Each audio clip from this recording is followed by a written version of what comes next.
នៅលើ Facebook Instagram មាន Cristiano Ronaldo នៅលើ TikTok មាន Khaby Lame ចុះនៅលើ YouTube វិញតើអ្នកជឿទេថាក្មេងប្រុសម្នាក់ដែលធ្លាប់ឈឺចាប់ដោយសារជំងឺរ៉ាំរ៉ៃរហូតត្រូវបោះបង់ក្តីស្រមៃផ្នែកកីឡាអាចប្រែប្រួលជីវិតមកជាបុគ្គលដែលមានឥទ្ធិពលបំផុតម្នាក់នៅលើពិភពលោកពីក្មេងស្ងប់ស្ងាត់ប្រើ laptop កញ្ចាស់និងទូរស័ព្ទដៃមួយគ្រឿងថតវីដេអូក្នុងបន្ទប់គេងរហូតអាចកសាងខ្លួនឲ្យល្បីដោយទទួលបានរហស្សនាមថា King of YouTube ឬស្ដេច YouTube ជាមួយនឹង Subscriber ជាង500លាននាក់ដោយរបៀបណានេះមិនមែនជាការចែកដន្ទេប៉ុន្តែជាសាច់រឿងតស៊ូនិងលះបង់ដែលអ្នកប្រហែលជាមិនធ្លាប់បានដឹងកំណើតនិងកុមារភាពរឿងរ៉ាវទាំងអស់បានចាប់ផ្ដើមនៅថ្ងៃទី7ខែឧសភាឆ្នាំ1998នៅពេលដែលក្មេងប្រុសម្នាក់ឈ្មោះថា James Steven ឬក៏ Jamie Donaldson បានកើតនៅក្នុងទីក្រុង Wichita រដ្ឋ Kansas សហរដ្ឋអាមេរិក Jamie ធំដឹងក្តីឡើងនៅក្នុងគ្រួសារយោធាដោយសារតែភារកិច្ចការងាររបស់ឪពុកម្ដាយគ្រួសារតូចមួយនេះត្រូវផ្លាស់ទីលំនៅជាញឹកញាប់ Jamie មានបងប្រុសម្នាក់ឈ្មោះថា JC Donaldson ដែលក្រោយមកក៏បានដើរលើផ្លូវ YouTube នេះដែរក្រោមឈ្មោះ Channel ថាជា Mr. Bro ប៉ុន្តែជីវិតគ្រួសារមិនបានរលូនរហូតនោះទេនៅឆ្នាំ2007ពេលដែល Jamie មានអាយុប្រហែល8ទៅ9ឆ្នាំឪពុកម្ដាយរបស់គាត់បានសម្រេចចិត្តលែងលះគ្នាការលែងលះនេះហើយបានធ្វើឲ្យ Jamie ត្រូវរស់នៅក្រោមការចិញ្ចឹមបីបាច់របស់ម្ដាយតែម្នាក់ឯង Jamie ជាក្មេងប្រុសម្នាក់ដែលមានចរិតស្ងប់ស្ងាត់ introvert និងមានមិត្តភ័ក្តិតិចតួចគាត់ចូលចិត្តចំណាយពេលលេង Lego និងលេងកីឡា baseball ប៉ុន្តែនៅក្រោយភាពស្ងប់ស្ងាត់នោះម្ដាយរបស់គាត់បានកត់សម្គាល់ឃើញថា Jamie មានចរិតលក្ខណៈពិសេសមួយនោះគឺការប្រកួតប្រជែងដ៏ខ្លាំងក្លានិងមិនងាយចុះចាញ់ដែលជាគ្រាប់ពូជដ៏សំខាន់សម្រាប់ជោគវាសនារបស់គាត់នៅថ្ងៃអនាគតទ្វារមួយបិទទ្វារមួយទៀតបើកនៅពេលដែល Jamie ឈានចូលដល់វ័យ15ឆ្នាំឬត្រូវនឹងថ្នាក់ទី10ជីវិតរបស់គាត់ត្រូវជួបប្រទះនឹងរបត់ដ៏ធ្ងន់ធ្ងរមួយគាត់ត្រូវបានគ្រូពេទ្យធ្វើរោគវិនិច្ឆ័យឃើញថាមានជំងឺរលាកខ្ពស់ពោះវៀនរ៉ាំរ៉ៃជំងឺនេះបានវាយប្រហារលើរាងកាយរបស់គាត់យ៉ាងខ្លាំងទម្ងន់របស់គាត់បានស្រកចុះយ៉ាងលឿនពី81គីឡូមកសល់ត្រឹមតែ63គីឡូក្រាមគាត់ត្រូវបានប្រឈមមុខនឹងការជឿចាប់និងត្រូវរត់ទៅបន្ទប់ទឹកពី8ទៅ10ដងក្នុងមួយថ្ងៃជំងឺនេះបានបង្ខំឲ្យ Jamie ត្រូវបោះបង់ចោលកីឡា baseball ដែលជាក្តីស្រឡាញ់របស់គាត់មិនអាចចេញទៅក្រៅឬធ្វើសកម្មភាពដូចក្មេងដទៃទៀតបានឡើយប៉ុន្តែការដែលត្រូវឃុំខ្លួននៅក្នុងផ្ទះដោយសារជំងឺមិនបានធ្វើឲ្យ Jamie បាក់ទឹកចិត្តនោះទេផ្ទុយទៅវិញវាបានคล้ายជាស្ពានចងភ្ជាប់គាត់ទៅនឹងពិភពថ្មីមួយទៀតនោះគឺ YouTube Jamie ក៏បានចំណាយពេលទំនេរទាំងអស់នៅមុខកុំព្យូទ័រដើម្បីស្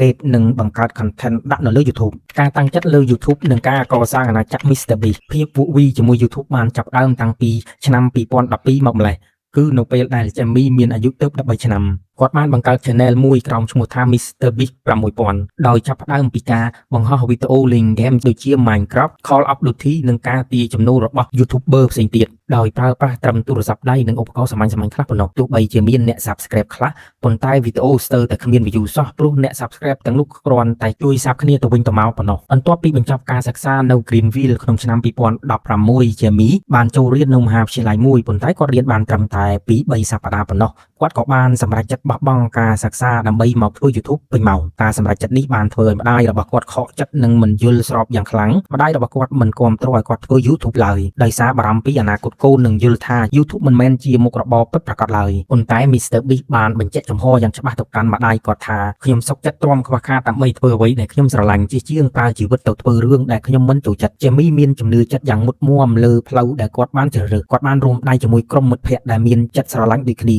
ដោយចំណាយពេល12ម៉ោងទៅ15ម៉ោងក្នុងមួយថ្ងៃដើម្បីសិក្សាវិភាគលម្អិតពី algorithm របស់ YouTube ចំណុចរបត់ដែលគួរឲ្យកត់សម្គាល់នៅក្នុងឆ្នាំ2017ការខិតខំប្រឹងប្រែងយ៉ាងស្ងប់ស្ងាត់អស់ជាច្រើនឆ្នាំរបស់គាត់ទីបំផុតបានផ្លែផ្កា Jamie បានបង្កើតវីដេអូមិននឹកស្មានដល់មួយដែលមានឈ្មោះថា I Count to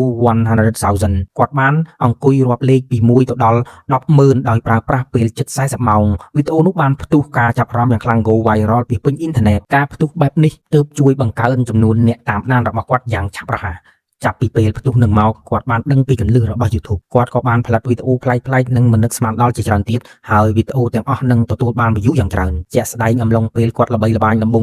ក្រុមហ៊ុនមួយក៏បានចាប់ផ្ដើមតាក់ទងមកគាត់ហើយឲ្យលុយគាត់$5000សម្រាប់ធ្វើវីដេអូឲ្យទោះបីជាយ៉ាងណាក៏ដោយ MrBeast ក៏បានស្នើទៅក្រុមហ៊ុនឬ sponsor គួរឲ្យលុយគាត់$10000វិញព្រោះវាដាក់ក្នុង caption ទៅតាក់ទាញនៅពេលគាត់ទទួលបានលុយហើយក៏ធ្វើវីដេអូឲ្យលុយ$10000ទៅមនុស្សម្នាក់ដែលជាជនអនាថាពិតណាស់វីដេអូមួយហ្នឹង go viral យ៉ាងខ្លាំងហើយក៏ធ្វើឲ្យមនុស្សម្នាក្នុងពិភពលោកស្គាល់គាត់កាន់តែច្រើន អ្វីដែលធ្វើឲ្យ Mr. Beast ខុសប្លែកពីគេគឺនៅពេលដែលគាត់ចាប់ផ្ដើមទទួលបានប្រាក់ចំណូលពីពាណិជ្ជកម្មដំបូងៗគាត់មិនបានយកប្រាក់នោះទៅទិញរបស់ហឺហានោះទេផ្ទុយទៅវិញគាត់បានយកប្រាក់ចំណូលទាំងអស់ 100% ទៅវិនិយោគឡើងវិញ reinvest នៅក្នុងវីដេអូបន្ទាប់ការវិវត្តមាតិកានិងសប្បុរសធម៌ក្រោយមកទៀតមាតិការបស់គាត់ក៏វិវត្តទៅផ្ដោតលើការបរិច្ចាគការប្រកួតប្រជែងយករង្វាន់និងសកម្មភាពប្លែកៗផ្សេងទៀតអ្វីដែលយើងឃើញក្នុងវីដេអូគាត់បានឲ្យឡានឲ្យផ្ទះឲ្យអណ្ដូងទឹកស្អាត100កន្លែងនៅទ្វីបអាហ្វ្រិកឲ្យរបស់របរជាច្រើនទៀតទៅកាន់មនុស្សហើយ Mr. Beast និងក្រុមការងារបានបង្កើតមូលនិធិសម្រាប់ការអភិវឌ្ឍបរិស្ថានគម្រោងនេះមានឈ្មោះថា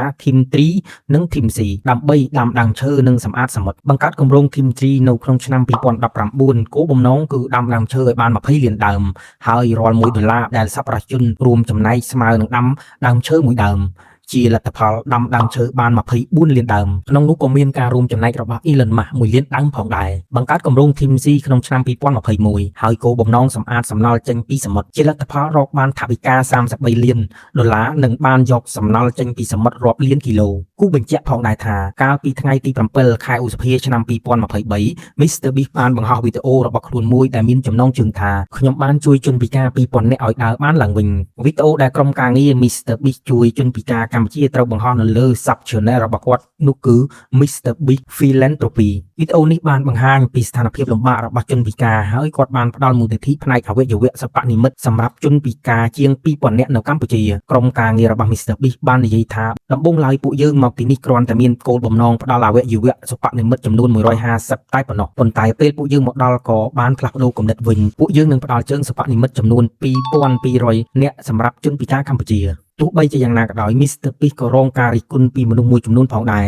ថាគាត់ធ្វើសប្បុរសធម៌ដើម្បី view fake តែប៉ុណ្ណោះប៉ុន្តែក្នុងបទសម្ភាសន៍មួយគាត់បាននិយាយអំពីចំណុចមួយនឹងដែរគាត់បានឆ្លើយតបយ៉ាងច្បាស់ថាគាត់ត្រូវការអ្នកមើលដើម្បីយកលុយមកជួយមនុស្សបន្តទៀតខ្ញុំត្រូវការលុយដើម្បីក្រុមការងារក្នុងការជួយបង្កើតវីដេអូថ្មីៗហើយក៏ចូលចិត្តជួយមនុស្សផងដែរព្រោះនៅពេលខ្ញុំឃើញមនុស្សសប្បាយចិត្តនិងផ្លាស់ប្ដូរជីវិតរបស់ពួកគេបានខ្ញុំក៏សប្បាយចិត្តខ្លាំងណាស់ដែរ Mr. Beast គាត់មិនគ្រាន់ជួយមនុស្សម្ដងប៉ុណ្ណោះទេប៉ុន្តែគាត់បង្កើតប្រព័ន្ធដែលអាចរកលុយនិងបន្តធ្វើសប្បុរសធម៌បានយូរអង្វែងមានសុភាសិតមួយលើកឡើងថាផ្ដល់ច្រើនអ្នកនឹងទទួលបានមកវិញកាន់តែច្រើនដើមឈើដែលលូតខ្ពស់ផុតគេលែងអីមិនត្រូវខ្យល់បក់ប៉ះតួយ៉ាងទោះបី Mr. Beast រងការរិះគន់ខ្លះក៏ដោយក៏គាត់នៅតែបន្តបេសកកម្មរបស់ខ្លួនហើយជីវិតរបស់គាត់ក៏កាន់តែរីកចម្រើនប្រសើរឡើងពីមួយឆ្នាំទៅមួយឆ្នាំទោះបីជារងការរិះគន់ថាធ្វើដើម្បី view តែ Jamie បានឆ្លើយយ៉ាងច្បាស់ថាគាត់ត្រូវការអ្នកមើលដើម្បីយកលុយមកជួយមនុស្សបន្តទៀតដោយសុភាសិតមួយលើកឡើងថាផ្ដល់ច្រើនអ្នកនឹងទទួលបានមកវិញកាន់តែច្រើននេះគឺជាមេរៀននៃភាពអត់ធ្មត់និងមហិច្ឆតាដែលគ្មានព្រំដែនរបស់ Mr. Beast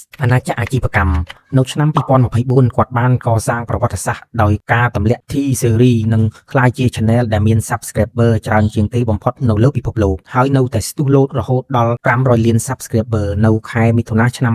2026ក្រៅពី YouTuber គាត់បានប្រែក្លាយឈ្មោះរបស់ខ្លួនទៅជាអាជីវកម្មជោគជ័យជាច្រើនទៀតដូចជា Brand Sokola, Fishtemol, Mr. Beast Burger, Laundry និងការផលិតកម្មវិធីទូរទស្សន៍ Beast Game ជាមួយនឹង Prem Video ជាដើមជីវិតស្នេហានិងពិធីរៀបការឆ្នាំ2026ទន្ទឹមនឹងជោគជ័យដ៏កំពូលនៅលើអ៊ីនធឺណិតនិងអាជីវកម្មជីវិតផ្ទាល់ខ្លួននិងស្នេហារបស់ Jamie ក៏បានជួបប្រទះនៅរឿងរ៉ាវដ៏ផ្អែមល្ហែមនិងមានន័យបំផុតមួយផងដែរបន្ទាប់ពីបានបញ្ចប់ទំនាក់ទំនងជាមួយអតីតមិត្តស្រី Maddie Spider ក្នុងឆ្នាំ2022 Jamie បានធ្វើដំណើរទៅកាន់ប្រទេសអាហ្វ្រិកខាងត្បូងជាមួយមិត្តភ័ក្តិដើម្បីថតវីដេអូនៅទីនោះហើយដែលជោគវាសនាបាននាំឲ្យគាត់បានជួបនឹងនារីម្នាក់ឈ្មោះថា Thea Boyson មិនត្រឹមតែជា content creator gamer ប៉ុណ្ណោះទេនាងថែមទាំងជាអ្នកនិពន្ធនិងអ្នកសិក្សាស្រាវជ្រាវដែលមានសញ្ញាបត្រឧត្តមសិក្សាទៀតផងនៅពេលដែលអ្នកទាំងពីរបានជួបគ្នាដំបូងធាបានសារភាពថានាងធ្លាប់គិតថា YouTuber ល្បីៗប្រកាសជាមានចរិតអួតក្អេងក្អាងខ្លាំងប៉ុន្តែនៅពេលដែលនាងបានជួប Jamie នាងមានការភ្ញាក់ផ្អើលយ៉ាងខ្លាំង Jamie ជាមនុស្សដែលស្រួលចិត្តល្អគ្មាន ego ទាល់តែសោះហើយថែមទាំងអាចអង្គុយជជែកជាមួយនាងអំពីវិទ្យាសាស្ត្រគ្រូក្បាលនិងសៀវភៅដែលនាងកំពុងសរសេរយ៉ាងស៊ីជម្រៅធាបាននិយាយថានាងស្រឡាញ់ផ្នត់គំនិតការលើកទឹកចិត្តនិងចរិតលក្ខណៈពិតប្រាកដរបស់ Jamie ចំណែកឯ Jamie វិញក៏បានដឹងភ្លាមៗដែរថាធាជានារីដែលស្អាតឆ្លាតនិងជាមនុស្សដែលគាត់ចង់ ចំណាយពេលរស់នៅជាមួយស្នេហារបស់អ្នកទាំងពីរបានរីកចម្រើនយ៉ាងរឹងមាំរហូតដល់ថ្ងៃបុណ្យណូអែលឆ្នាំ2024ជាមីបានសម្រេចសិទ្ធិសុំជារៀបការនៅក្នុងផ្ទះយ៉ាងកក់ក្ដៅដោយមានការចូលរួមពីគ្រួសារទាំងសងខាងហើយនៅពេលនាងបញ្ចប់ថ្នាក់អនុបណ្ឌិតនៅក្នុងខែកក្កដាឆ្នាំ2026ពិធីរៀបការដ៏ផ្អែមល្ហែមបានកើតឡើងនៅលើកោះ Necker Island ពិធីនេះត្រូវបានរៀបចំឡើងយ៉ាងសាមញ្ញប៉ុន្តែពោរពេញដោយក្តីសុខដោយមានភ្ញៀវកិត្តិយសជាគ្រួសារនិងមិត្តភក្តិជិតស្និទ្ធចូលរួមប្រហែល70នាក់ប៉ុណ្ណោះជាមីបានចែករំលែករូបភាពអាពាហ៍ពិពាហ៍ទៅកាន់ពិភពលោកជាមួយនឹងសារយ៉ាងរំភើបថាខ្ញុំបានរកឃើញ Miss នេះហើយវាគឺជាថ្ងៃដ៏ល្អបំផុតក្នុងជីវិតរបស់ខ្ញុំស្ថានភាពបច្ចុប្បន្ននិងសាររំលឹកឈានមកដល់ឆ្នាំ2026នេះJamie Donaldson មានអាយុ28ឆ្នាំក្រុមហ៊ុន Miss Industry របស់គាត់មានតម្លៃរាប់ពាន់លានដុល្លារហើយគាត់នៅតែជាបុគ្គលដែលមានឥទ្ធិពលម្នាក់នៅលើពិភពលោកទោះជាយ៉ាងណាក៏ដោយ Jamie នៅតែប្រាប់ថាខ្លួនគាត់នៅតែជាក្មេងប្រុស introvert ម្នាក់ដែលស្រឡាញ់ការបង្កើត content លើសអ្វីៗទាំងអស់ពីក្មេងប្រុសស្ងប់ស្ងាត់ដែលត្រូវប្រឈមមុខនឹងជំងឺរលាកពោះវៀនរ៉ាំរ៉ៃត្រូវបោះបង់ក្តីស្រមៃផ្នែកកីឡា Jamie បានប្រែក្លាយការជឿចាប់និងឧបសគ្គទាំងអស់ឲ្យទៅជាធម៌ពលរបស់ខ្លួនគាត់បានបង្កើតអាណាចក្រពីបាតដៃទទេក្លាយជាស្ដេច YouTuber និងបានជួយសង្គ្រោះមនុស្សរាប់សែននាក់រឿងរ៉ាវរបស់ Mr. Beast ជាភស្តុតាងដ៏ច្បាស់បំផុតមួយដែលរំលឹកយើងគ្រប់គ្នាថាឲ្យតែយើងមានក្តីស្រមៃច្បាស់លាស់មានការតាំងចិត្តរស់រវើកនិងមិនបោះបង់គ្មានឧបសគ្គណាអាចរារាំងយើងបានឡើយ